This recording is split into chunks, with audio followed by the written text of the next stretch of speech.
Hi, this is the demonstration of the supplier portal for YPO. My name's David and I'll be talking through the different processes. Once you have your password, the first screen will be this one. Enter your username and password and press login. If it's the first time of accessing the portal, you'll be directed to another screen to allow you to change your password. Once in the portal, the first screen you'll see is the dashboard. The two colourful donuts show the orders this month and year to date for your organisation, split by open orders, open returns and complete or cancelled orders. Please note that at the start of the month or at the start of the year, one or both of these donuts may be missing.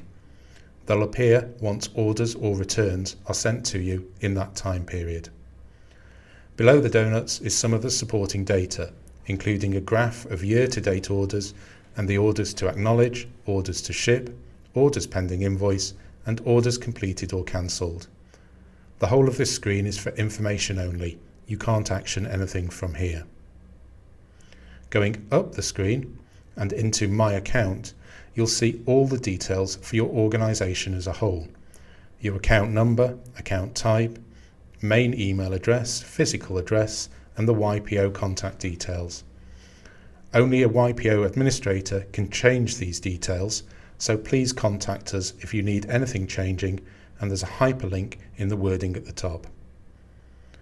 The second half of the page starts with a section to change your password and then to allow other users to access the account. The admin user will give the permissions to the sub-users who will be able to access the orders and returns, to acknowledge them, to say when they'll be dispatched and when they've been delivered to the customer or returned from the customer, and I'll talk about that shortly. Sub-users won't get the initial emails from YPO, only the admin user will get those.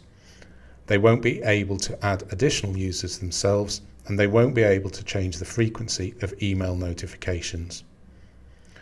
When allocating access, please exercise caution, as all sub-users will be able to see all the order details for your organisation.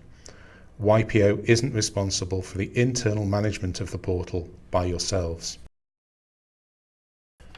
So, this is a self-explanatory screen. Simply add the sub-user's email address and name and click Save. The sub-users will receive a welcome email from YPO. Once there are sub-users, the admin user will be able to amend and delete the details. Finally on this screen is a section for the admin user to set the frequency of email notifications. These are defaulted to what we consider to be the most sensible options, but you're welcome to change them to best suit yourselves. The two buttons allow you to either save your preferences or to restore the defaults.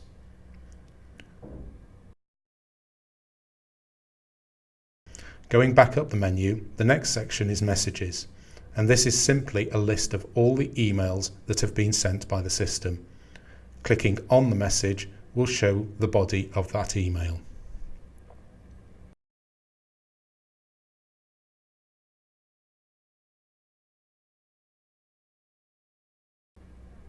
Now, we're moving into the crux of the system, the ability to process orders and returns.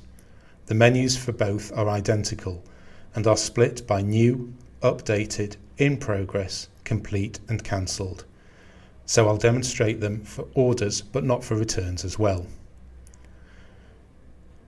This is the new order screen, and the other screens for updates, in progress, complete and cancellations are in the same format. You can see immediately a selection of orders, tick boxes to the left and various information in the middle. There are two ways of performing actions on the order, either by using the tick boxes and the drop-down menu at the top, or by going into each individual order and actioning from there. So firstly, using the tick boxes and actions, we can select a number of orders, then choose from Save or Print the orders, or export the order details in a variety of formats. Secondly, we can access an individual order by clicking on it.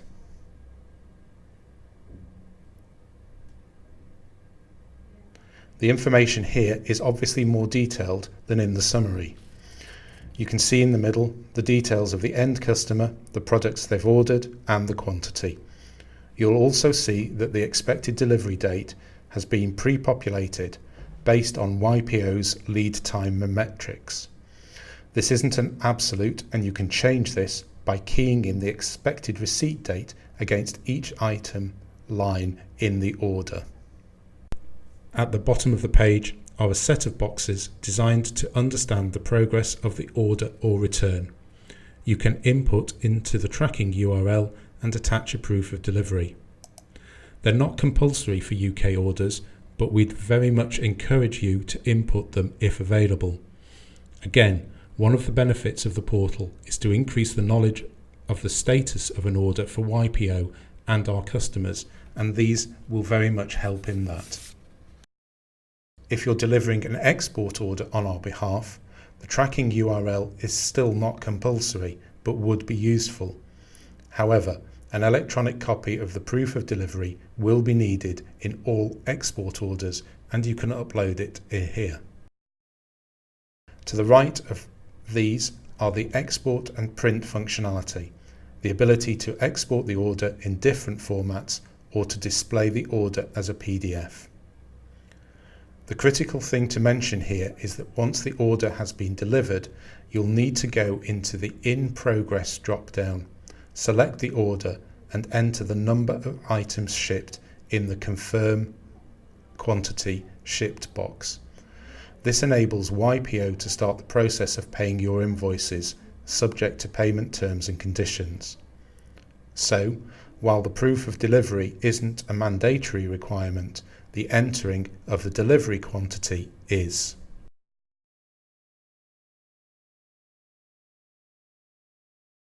The final section in the menu is the export section.